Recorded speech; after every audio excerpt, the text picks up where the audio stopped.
আমাদের পক্ষ থেকে কোনো টাইম লাইনের কথা আমরা স্পেসিফিকলি বলতে চাই না। কারণ হচ্ছে দেখেন, বিচারের কথা আমাদের আহ্বায়ক তাহির ইসলাম যেটা বলেছেন, বিচারের কথা হচ্ছে বিচার তো একটা আসলে চলমান প্রক্রিয়া, এবং বিচারের it it will take some time. তো অন্তত দেখেন 7 মাস চলে গেছে, আমরা কিন্তু বিচারের দৃশ্যমান কোনো অগ্রগতি দেখতে পাইনি। এবং আপনি যদি খেয়াল করেন তাহলে দেখবেন যে এখনো আমি আজকের কথা বলতে পারি এবং গতকালকের কথা বলতে পারি যে ময়মনসিংহের ভালুকায় ছাত্রলীগ নামের যে নিষিদ্ধ সংগঠন আছে, সন্ত্রাসী সংগঠন যেটাকে আমরা বলছি, সে তারা কিন্তু একেবারে ওপেনলি তারা ইফতার মাহফিল করছে। এবং আজকের খবর যদি আপনি দেখেন তাহলে হচ্ছে ছাত্রলীগের যারা সন্ত্রাসীরা তারা আসলে ওপেনলি তারা হচ্ছে ঈদ সামগ্রী বিতরণ করছে। সুতরাং এই ধরনের ঘটনা যখন বাংলাদেশে বর্তমান, তখন আসলে এই অন্তর্বর্তীকালীন সরকারের কাছে আমাদের চাওয়া হচ্ছে অবশ্যই আওয়ামী লীগের বিচার আহ বাংলাদেশে হতে হবে। এবং অন্তর্বর্তীকালীন সরকারের কাছে এটা চাওয়া, এটার সবচেয়ে বড় কারণ হচ্ছে অন্তর্বর্তীকালীন সরকারের যে ম্যান্ডেট আছে। আহ বারবার থেকে বিএনপি পক্ষ থেকে বলা হচ্ছে যে কেন একটা নির্বাচিত সরকারের মাধ্যমে কেন বিচারটা নয়। দেখেন, অন্তর্বর্তীকালীন সরকারকে সকল রাজনৈতিক দল সেই ম্যান্ডেট দিয়েছে।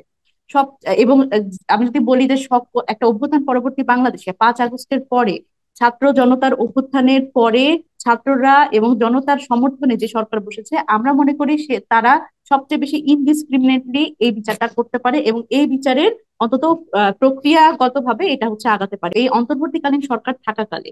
কারণ এইটার উদ্যোগটা তো অবশ্যই নিতে হবে, এবং আমরা তো বারবার করেই বলছি যে আন্তর্জাতিক অপরাধ ট্রাইব্যুনালের মাধ্যমেই যেভাবে করে আসলে বিচার হওয়ার, সেভাবে করে এই গণহত্যার বিচার হতে হবে। এবং আওয়ামী লীগকে নির্বাচনে আসার ক্ষেত্রেও আমরা বলছি যে আসলে আমরা দেখছি কিন্তু অন্যান্য রাজনৈতিক দলের একটা একটা খুবই একটু নরম কথাবার্তা, এই নরম সুরে কথাবার্তা কিন্তু আমাদের মনের মধ্যে অনাস্থা যোগায়। কারণ আমরা বলছি যে এই এই আওয়ামী লীগ সরকারকে আমরা তার নিবন্ধন বাতিল করার কথা বলছি, এবং বিচারের মাধ্যমে এই তার যে রাজনৈতিক প্রক্রিয়া অংশগ্রহণ, সেটা আমরা বলছি যে সে পারবে না, এবং নৈতিকভাবে সে সেই আসলে যোগ্যতাটা হারিয়েছে আওয়ামী লীগ। সুতরাং এই জায়গাতে আওয়ামী লীগের যারা লোকজন আছে, নেতাকর্মী আছে বিভিন্ন জায়গায়, যারা এখনো ওপেনলি ঘুরে বেড়াচ্ছে, তাদের আসলে আহ আহ, বিচারের আওতায় আনা, এবং আওয়ামী লীগ আসলে গণহত্যাকারী দল হিসেবে এবং হাসিনাকে ভারত থেকে এনে আসলে যে বিচারের প্রক্রিয়ার মধ্যে আনা, এটা আমরা বলছি।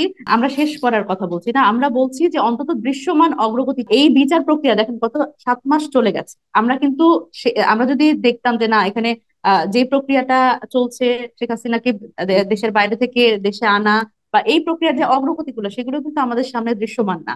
আমরা যখন অন্তত এটার বিচারের ব্যাপারে আমরা যে একটা আস্থা ভাজন জায়গা থেকে আমরা যখন শুনবো, আমরা যখন বিচারিক আদালত থেকে আমরা যখন এই ধরনের একটা কথা শুনবো, এবং সংস্কার তো খুব গুরুত্বপূর্ণ একটা বিষয়। দেখেন, এই নির্বাচন, বিভিন্ন রাজনৈতিক দল শুধু নির্বাচন চাচ্ছে, কিন্তু শুধু নির্বাচনের কথা বললে তো আসলে এই অভ্যুত্থানের যে একটা মানে চাওয়া আকাঙ্ক্ষা, সেটাকে পুরোপুরি খারিজ করে দেওয়া হয়।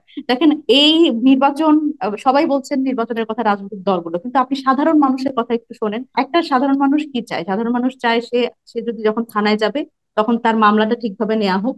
একটা সাধারণ মানুষ চায় যে তার মামলা যেগুলো আছে সেগুলো ঠিকঠাক বিচার বিচার হোক। একটা সাধারণ মানুষ চায় যে তার আসলে যে যে আকাঙ্ক্ষাগুলো, সে সে আসলে যে আসলে ক্ষমতার কেন্দ্রবিন্দু বারবার করে বলা হয় জনগণকে, সেই সেই কেন্দ্রবিন্দু সে আসলেই হোক। সে আসলে রাজনৈতিক দলের কথাগুলো বারবার করে যেরকম বলা হয় জনগণ এটা চায়, জনগণ ওটা চায়, রাজনৈতিক দলের আসলে যে এজেন্ডা গুলো সেগুলো জনগণের উপর চাপিয়ে দেওয়ার যে প্রবণতা, সেখান থেকে আসলে আমাদের বের হয়ে আসতে হবে।